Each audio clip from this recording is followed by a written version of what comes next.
नीचे जो वो सब्सक्राइब का बटन है ना उसको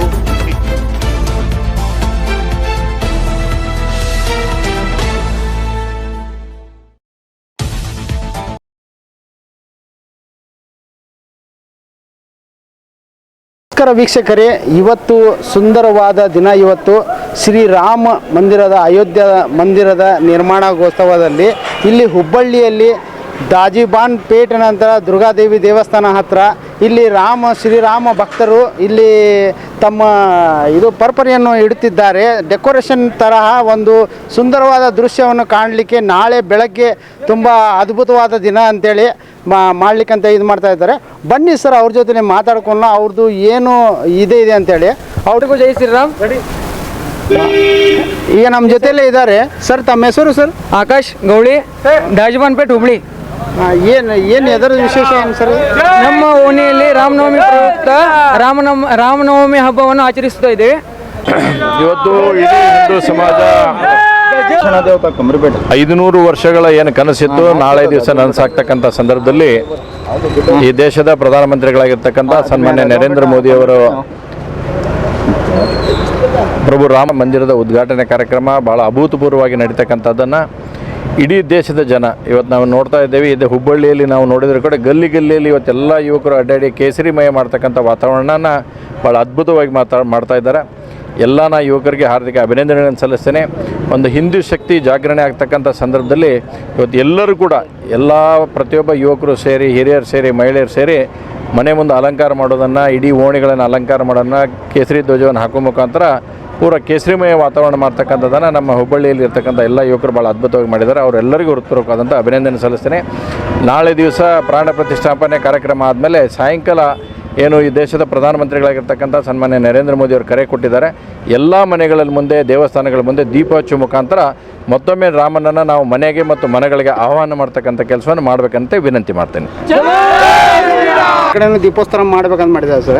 ಈಗೆಲ್ಲ ಸರ್ಕಲ್ ಕಡೆ ಎಲ್ಲ ಮಾಡ್ತಾ ಇದ್ದಾರಲ್ಲ, ಎಲ್ಲ ಇದ್ರ ಬಗ್ಗೆ ನೋಡಿ, ಇವತ್ತು ಇಡೀ ದೇಶದಲ್ಲಿ ದೀಪಾವಳಿ ಹಬ್ಬ ಯಾವ ರೀತಿ ಆಚರಣೆ ಆಗುತ್ತೆ, ನಾಳೆನೂ ಕೂಡ ಮತ್ತೊಮ್ಮೆ ದೀಪಾವಳಿ ಹಬ್ಬ ಆಚರಣೆ ಆಗ್ತಕ್ಕಂಥ ಸಂದರ್ಭ. ಕೇವಲ ನಾವು ಮನೆಗಳಿಗೆ ದೀಪ ಹಚ್ಚ ಅಂತ ಹೇಳಿದರೆ ಇವತ್ತು ಇಡೀ ಓಣಿಯಲ್ಲಿರ್ತಕ್ಕಂಥ ಹಿರಿಯರು, ಕಿರಿಯರು, ಮಹಿಳೆಯರು, ಮಾತೆಯರು ಎಲ್ಲರೂ ಸೇರಿಸಿ ಪ್ರತಿಯೊಂದು ಪ್ರಮುಖ ಸ್ಥಳಗಳಲ್ಲಿ ಕೂಡ ದೀಪೋತ್ಸವ ಕಾರ್ಯಕ್ರಮಗಳನ್ನು, ಲಕ್ಷಾಂತರ ದೀಪೋತ್ಸವ ಕಾರ್ಯಕ್ರಮಗಳನ್ನು ಮಾಡುವಂಥದ್ದನ್ನು ಇಡೀ ಹುಬ್ಬಳ್ಳಿ ನಗರದಲ್ಲಿ ಮಾಡ್ತಾಯಿದ್ದಾರೆ. ದೇವಸ್ಥಾನಗಳಲ್ಲಿ ಮಾಡ್ತಾರೆ, ಮನೆಗಳಲ್ಲಿ ಮಾಡ್ತಾರೆ, ಪ್ರಮುಖ ಬೀದಿಗಳಲ್ಲಿ, ಪ್ರಮುಖ ಸರ್ಕಲ್ಗಳಲ್ಲಿ ಕೂಡ ಇವತ್ತು ಸ್ವ ಇಚ್ಛೆಯಿಂದ ಅವರೆಲ್ಲರೂ ಕೂಡ ದೀಪೋತ್ಸವ ಕಾರ್ಯಕ್ರಮವನ್ನು ಕೂಡ ಆಯೋಜನೆ ಮಾಡ್ತಾರೆ. ಈಗ ಮೇಂಟೆನೆನ್ಸ್ ಹೇಗಿಟ್ಟಿದೆ ಸರ್? ಸೆಕ್ಯೂರಿಟಿ ಇದೆಲ್ಲ ತಾವು ನಾಯಕರಾದಿರಿ ಇದ್ರ ಬಗ್ಗೆ ಹುಬ್ಬಳ್ಳಿ ನೋಡಿ, ಹುಬ್ಬಳ್ಳಿ ಧಾರವಾಡಕ್ಕೆ ಯಾವುದೇ ರೀತಿಯಾದಂಥ ಮೇಂಟೆನೆನ್ಸ್ ಜರುಗುತ್ತಿಲ್ಲ. ನಮ್ಮ ಕಾರ್ಯಕರ್ತರು ಅಷ್ಟು ದಷ್ಟಪುಷ್ಟ ಇದ್ದಾರೆ, ಯಾರೂ ಏನೂ ಸಮಸ್ಯೆ ಮಾಡೋದಿಲ್ಲ ಅನ್ನೋಂಥ ವಿಶ್ವಾಸ ಐತಿ. ನಮ್ಮ ಹಬ್ಬಗಳನ್ನು ನಮ್ಗೆ ಆಚರಣೆ ಮಾಡಬೇಕನ್ನುವಂಥದ್ದು ಇದೆ. ನಾವು ಯಾರಿಗೂ ತೊಂದರೆ ಕೊಡೋಲ್ಲ, ತೊಂದರೆ ಕೊಟ್ಟರೆ ಬಿಡಲಾರದಂಥ ವ್ಯವಸ್ಥೆ ಇದೆ.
ವೈಟ್ ಕೊಡ್ತೀರಿ ವೀಕ್ಷಕರೇ, ಈಗ ನಾವು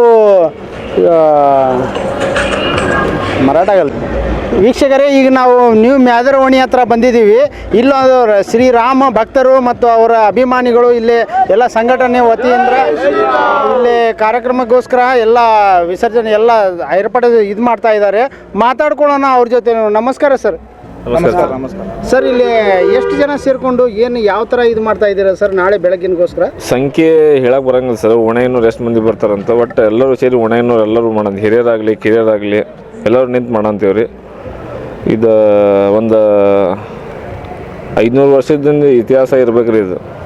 ಇಲ್ಲ ಸರ್, ಈಗ ನೀವು ಮಾಡ್ತಾ ಇರೋದು ಹುಬ್ಬಳ್ಳಿಯಲ್ಲಿ, ಈಗ ನೀವು ಇದು ನಿಮ್ಮ ಮ್ಯಾದರವಣಿ ಹತ್ರ ಮಾಡ್ತಾ ಇರೋದು ವಿಶೇಷ ಕಾರ್ಯಕ್ರಮ ಬೆಳಗಿನ ಜಾವಗೋಸ್ಕರ ಏನು ಮಾಡ್ತಾ ಇದ್ದೀರಾ? ಇದು ಬೆಳಗ್ಗೆ ಫಂಕ್ಷನ್ ಇಟ್ಕೊಂಡೇವ್ರಿ, ಪೂಜಾ ಕಾರ್ಯಕ್ರಮ ಐತ್ರಿ, ಸಾಯಂಕಾಲ ಅನ್ನ ಸಂತರ್ಪಣೆ ಐತಿ, ಪ್ರಸಾದ ಇಟ್ಕೊಂಡೇವ್ರಿ, ಸಾಯಂಕಾಲ ಸೌಂಡ್ ಸಿಸ್ಟಮ್ ಐತ್ರಿ, ಕಾರ್ತಿಕ ಮಾಡಂತೀವ್ರಿ. ನಾಳೆ ಇಷ್ಟಕ್ಕೊಂದೆಲ್ಲ ಪ್ರೋಗ್ರಾಮ್ ಆಗುತ್ತೆ ಮಾಡ್ತೇವೆ. ನಿಮ್ಮ ಕಡೆ ಎಲ್ಲ ಕಾರ್ಯಕ್ರಮ ನೀವು ನಡೆಸ್ತೀರಾ? ನಡೆಸ್ತೇವೆ ಸರ್. ಯಾರ್ಯಾರು ಸೇರ್ಕೊಂಡು ಇದು ಮಾಡ್ತೀರಾ ಸರ್? ಎಲ್ಲ ಓಣಿ ನಮ್ದು ಗಜಾನನ ಯುವಕ ಮಂಡಳ ಐತ್ರಿ, ಸಪ್ತ ಸಾಮ್ರಾಟ್ ಗಜಾನನ ಯುವಕ ಮಂಡಳ ಅಂತ ಮೇದಾನಿ ಹುಡುಗರು ಎಲ್ಲರೂ ಸೇರಿ ಮಾಡ್ತೇವ್ರಿ. ಎಲ್ಲರೂ ಸೇರಿ ಇದು ಮಾಡ್ತೀರಾ? ಮಾಡ್ತೇವೆ ಸರ್. ಅಂದ್ರೆ ಯಾರು ಇಲ್ಲಿಂದ ಯಾರು ಅಯೋಧ್ಯಕ್ಕೆ ಅಂತೇಳಿ ಹೊರಡುವಂತ? ಇಲ್ಲಿ ನಾವು ಹೋಗ್ತೇವೆ ಸರ್. ಅಂದ್ರೆ ನಾವು ಮೊದಲ ಹೋಗ್ಬೇಕಂತ ವಿಚಾರ ಮಾಡಿದ್ದೀವಿ ರೀ.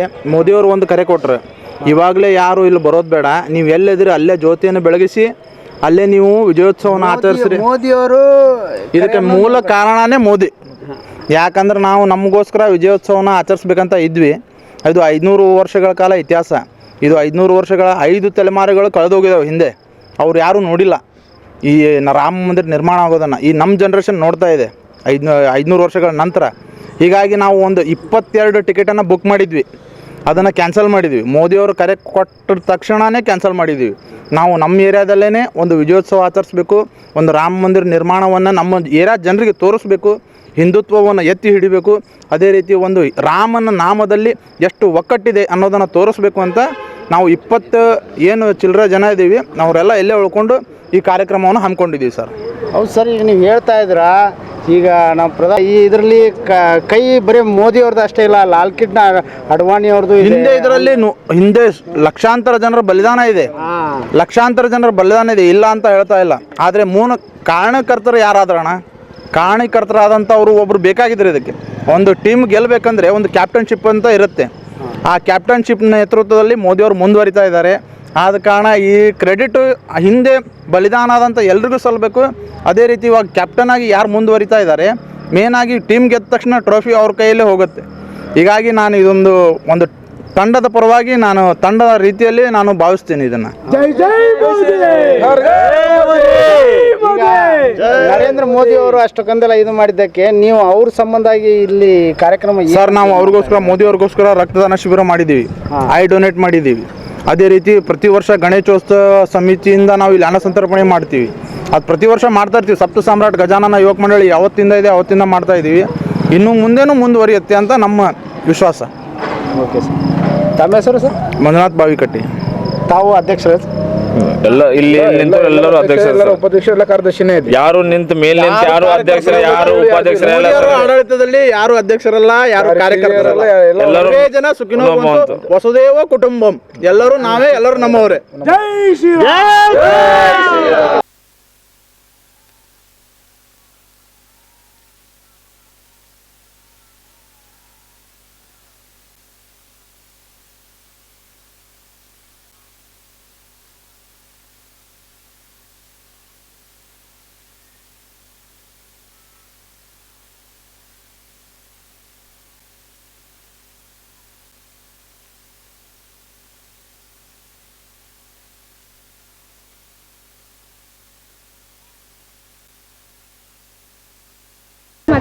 ವೀಕ್ಷಕರೇ, ಈಗ ಮತ್ತೊಂದು ಕಡೆ ನಾವು ಶಿವಾಜಿ ಚೌಕ್ ಮರಾಠ ಗಲ್ಲಿ ಹತ್ರ ಬಂದಿದ್ದೀವಿ. ಇಲ್ಲಿ ನಮ್ಮ ಮೇಡಮ್ ಅವರು ಇದ್ದಾರೆ, ಅವ್ರ ಜೊತೆ ಮಾತಾಡ್ಕೊಳ್ಳೋಣ. ತುಂಬ ಸುಂದರವಾಗಿ ರಂಗೋಲಿ ಅಂತ ಇದು ಮಾಡಿ ಶ್ರೀರಾಮ ಭಕ್ತ ತನ್ನ ಭಕ್ತಿಯನ್ನು ತೋರಿಸ್ತಾ ಇದ್ದಾರೆ ಅವರು, ರಂಗೋಲಿ ಎಲ್ಲ ಹಾಕಿ. ಬರೀ ಅವ್ರ ಜೊತೆ ಮೇಡಮ್, ತಮ್ಮ ಹೆಸರು ಮೇಡಮ್? ಅಕ್ಷತಾ ನಲ್ವಡೆ ಅಂತ. ಏನು ಮೇಡಮ್, ಯಾವ ಥರ ಯಾಕೆ ರಂಗೋಲಿ ಇದು ಮಾಡ್ತಾ ಇದ್ದಾರೆ? ಅಯೋಧ್ಯೆ ನಾಳೆ ಪ್ರತಿಷ್ಠಾಪನೆ ಇದೆಲ್ಲ ಮೂರ್ತಿದು, ಅದ್ರ ಸಲುವಾಗಿ ಇದೆಲ್ಲ ಅಲಂಕಾರ. ಕಾರ್ತಿಕೋತ್ಸವ ಮಾಡ್ತೇವೆ ಸಾಯಂಕಾಲ. ಅದೇ ಈಗ ಎಲ್ಲರೂ ಪರ್ಪರಿ ಎಲ್ಲ ಹಾಕ್ತಾ ಇದ್ದಾರೆ, ಎಲ್ಲ ಜೆಂಡ ಹಾಕ್ತಾರೆ. ನೀವು ನೋಡಿದ್ರೆ ರಸ್ತೆ ಮೇಲೆ ರಂಗೋಲಿ ಹಾಕ್ತಾ ಇದ್ದಾರೆ. ಸೊ ನಾಳೆ ಕಾರ್ತಿಕೋತ್ಸವ ಮಾಡ್ಲಿಕ್ಕೆ ರಂಗೋಲಿ ಹಾಕ್ತಾ ಇರೋದು. ಯಾವ ಥರ ಏನೇನು ಮಾಡ್ತೀರಾ ನಾಳೆ ನೀವು? ಸೊ ನಾಳೆ ನಮ್ಮದು ವೇಷಭೂಷ ಕಾರ್ಯಕ್ರಮ ಇದೆ, ಸೊ ಆ್ಯಕ್ಟ್ ಇದೆ ರಾಮಾಯಣ ಬಗ್ಗೆ, ಪ್ಲಸ್ ಕಾರ್ತಿಕೋತ್ಸವ ಇದೆ. ಇದೆಲ್ಲ ಬೆಳಗ್ಗೆ ಪೂಜೆಯಿಂದ ಸ್ಟಾರ್ಟ್ ಆಗುತ್ತೆ. ಪೂಜೆ ಭಜನಾ ಕಾರ್ಯಕ್ರಮ ಅಂತ ಶುರು ಮಾಡ್ತೇವೆ ಬೆಳಗ್ಗೆ 10 ಗಂಟೆಯಿಂದ. ಹೌದಾ? ಅಂದ್ರೆ ಯಾವ ಸಂಘಟನೆ ಹೊತ್ತಿಲಿಂತ್ರ ಏನು? ಹಾಂ, ನಮ್ಮದು ಶಿವಾಜಿ ಚೌಕ್ ನಮ್ಮದು ಸಂಘ ಇದೆ, ರಾಜಮಾತಾ ಮಹಿಳಾ ಮಂಡಳ ಇದೆ, ಆಮೇಲೆ ಶ್ರೀ ಛತ್ರಪತಿ ಶಿವಾಜಿ ಯುವಕ ಮಂಡಳ ಇದೆ. ಸೊ ನಾವೆಲ್ಲರೂ ಒಂಥರ ಕುಟುಂಬ ಥರ ಸೊ ಮನೆಯಲ್ಲಿ ದೀಪಾವಳಿ ಮಾಡ್ತಿದ್ವಿ.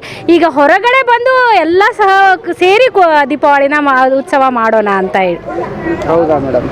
ಈಗ ಎಷ್ಟು ಜನ ಸೇರ್ಕೊಂಡಿದ್ದೀರಾ ಈಗ ಏನು ಮಾಡಲಿಕ್ಕೆ ರಾತ್ರಿ ಹೊತ್ತಿನಲ್ಲಿ? ರಾತ್ರಿ ಇದೇವೆ ನಾವು 100 ಜನ ಅಂತೂ ಇದ್ದೇವೆ. ಹಾಂ, ಮಿಕ್ಕಿದ ಯಾರು ಇದು ಮಾಡಿಲ್ಲ? ಇಲ್ಲ, ನಾವು ಓಣೆಯಲ್ಲೇ ಇರೋದಷ್ಟೇ, ಮತ್ತೆ ಬಾಕಿ ಆ ಸೈಡ್ ಇದ್ದಾರೆ ಎಲ್ಲರೂ.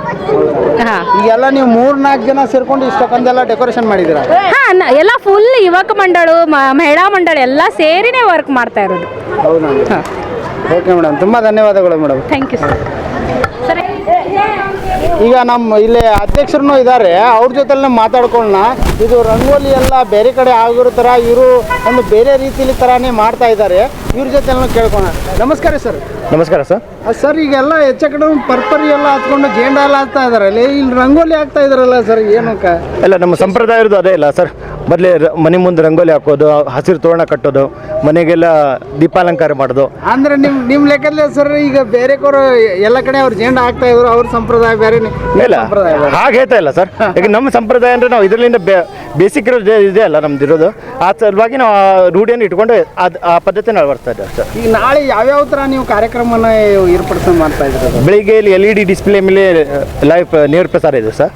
ಆಮೇಲೆ ನಂತರ ನಮ್ಮ ಹನುಮಾನ ಮಂದಿರ ಇದೆ ಒಳಗಡೆ, ಅಲ್ಲಿ ಅಭಿಷೇಕ, ಆಮೇಲೆ ಆರತಿ, ಪೂಜಾ ಪುರಸ್ಕಾರ ಎಲ್ಲ ಇದೆ. ನಂತರ ರಾಮಪಟ್ಟಣ ಇದೆ, 108 ರಾಮನಾಮ ಜಪ ಇದೆ. ಆಮೇಲೆ ಹನುಮಾನ ಚಾಲಿಸ ಪಟ್ಟಣ ಇದೆ. ನಂತರ ಸಾಯಂಕಾಲ ಒಂದು ರಾಮಾಯಣದ ಕುರಿತು ಒಂದು ಸಣ್ಣ ಚಿಕ್ಕ ನಾಟಕವನ್ನು ಆಯೋಜನೆ ಮಾಡಿಕೊಂಡಿದ್ದೇವೆ ಇಲ್ಲಿ ಸ್ಟೇಜ್ ಮೇಲೆ. ಆಮೇಲೆ ಸಾಯಂಕಾಲ ಮತ್ತೆ ಪ್ರಸಾದ ವಿತರಣೆ, ದೀಪೋತ್ಸವವನ್ನು ಇಟ್ಕೊಂಡಿದ್ದೇವೆ ಸರ್. ಈಗ ಇಲ್ಲಿಂದ ವಾತಾವರಣ ಹೇಗಿದೆ ಸರ್ ಈಗ? ಸರ್ ಈಗ ಇಲ್ಲ, ನಾವು ಹೇಳೋಕ್ಕಿಂತ ನೀವೇ ನೋಡ್ತಾ ಇದ್ದೀರಿ ಹೇಗಿದೆ ಅಂತೇಳಿ. ನಾವು ಇದು ಎಕ್ಸ್ಪ್ರೆಸ್ ಮಾಡ್ಲಿಕ್ಕೆ ಆಗ್ತಿಲ್ಲ, ಆ ಟೈಪ್ ಇದೆ. ನಾವು ಯಾವೊಂದು ಅಂದ್ಕೊಂಡಿದ್ದ ರಾಮ ಮಂದಿರ ಉದ್ಘಾಟನೆ ಈ ರೀತಿಯಲ್ಲಿ ಆಗ್ತಿದೆ ಅಂತ ಅಂದ್ಕೊಂಡಿದ್ದಿಲ್ಲ, ಯಾರು ಕನಸು ಮನಸ್ಸಲ್ಲಿ ಅಂದ್ಕೊಂಡಿಲ್ಲ. ಎಷ್ಟೋ ಜನ 500 ವರ್ಷಗಳ ಕಾಲ ಕನಸು ಅಂದ್ಕೊಂಡಿದ್ರು, ಈಗಾಗ್ಬೋದು ಅಂತೇಳಿ. ಅದು ನಮ್ಮ ಅವಧಿಯಲ್ಲಿ ಆಗ್ತಾ ಇದೆ ಅಂದ್ಕೊಳ್ಳಿ, ನಮಗೊಂದು ಹೆಮ್ಮೆ ವಿಷಯ ಸರ್. ಹೌದಾ? ಎಸ್, ತುಂಬ ಧನ್ಯವಾದಗಳು. ಧನ್ಯವಾದಗಳು